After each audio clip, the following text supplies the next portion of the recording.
Thanks, Steve. It's 9:36 right now, and the recent Women's March attracted hundreds of thousands of people right here in D.C. and around the world, really.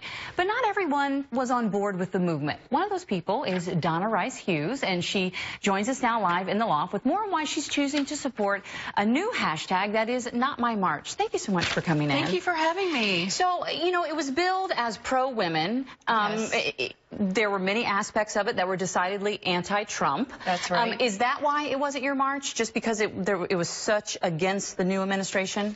I believe so, yes. It wasn't inclusive.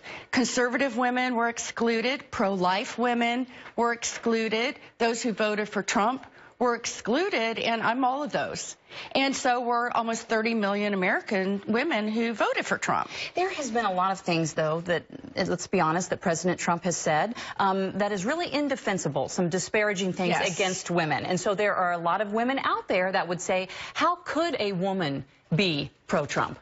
That's right. And in fact, I wrote an article that ran on Fox News the 3 days before the election, One Woman's Case for Donald Trump and Mike Pence. And there's a lot of reasons that we can vote for and supported Donald Trump.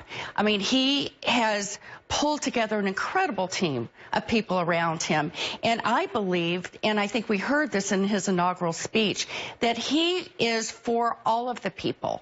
And it's more about us against them, not Democrats against Republicans, but the people having the control of the government, we the people, for the people, back in the hands of the people. And you heard him say that, I thought, very, very well this past Friday. And he's only 5 days into this. And I think we need to give him a chance, all women. I realize people, not everybody for him, but so much of what we heard at the Women's March was using even more vulgar language than he was accused of using.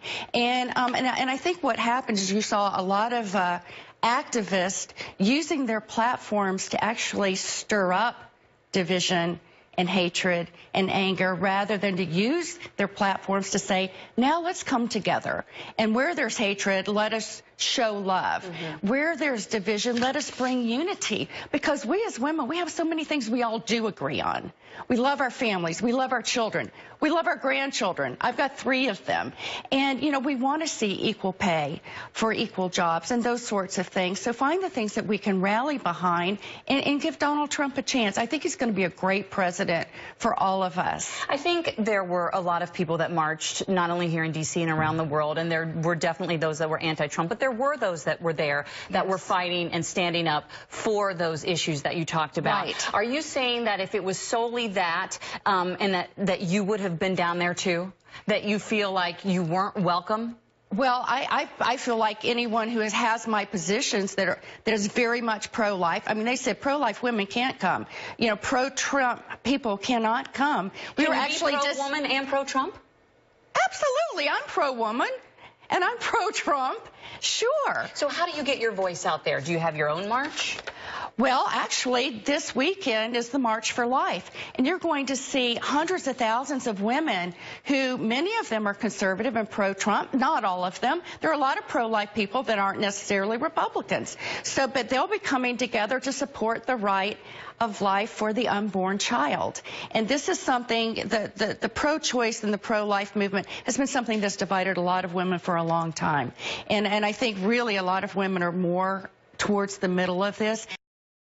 Again, we need to look at those things that can bring us together and not divide us.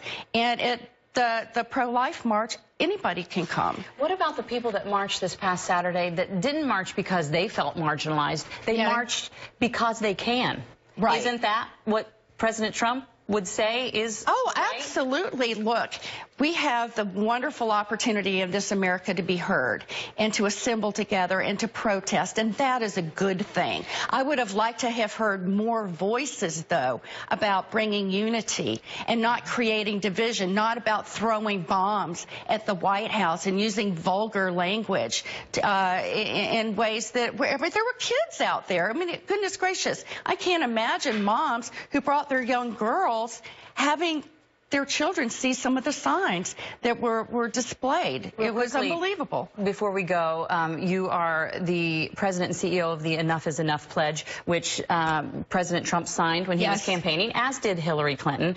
It's something that you believe in. Real quickly, can you tell us about it? And what do you see coming down the pipeline that your president is going to do to help that? Well, that's right. It's called the Children's Internet Safety Presidential Pledge, and this is something we all agree to. We want to see the sexual exploitation of children online prevented by getting all of our laws enforced, not just some of them, because we didn't see all of our laws enforced on the internet during Obama. So he's pledged to do that. Hillary Clinton sent a letter of support. Trump actually signed that pledge, and we've been out there fighting for women and for children for 24 years to prevent the sexual exploitation, especially of our children on the internet. And one of our other issues is cyberbullying. And so we see now the First Lady stepping up on that platform. So I think that Donald Trump and Melania Trump have a wonderful opportunity together to say, we're going to come together, and we're for all of you. And to all those women who didn't vote for him, give him a chance. He's been in 5 days. Let's look at the first 100 days. All right. Well, we appreciate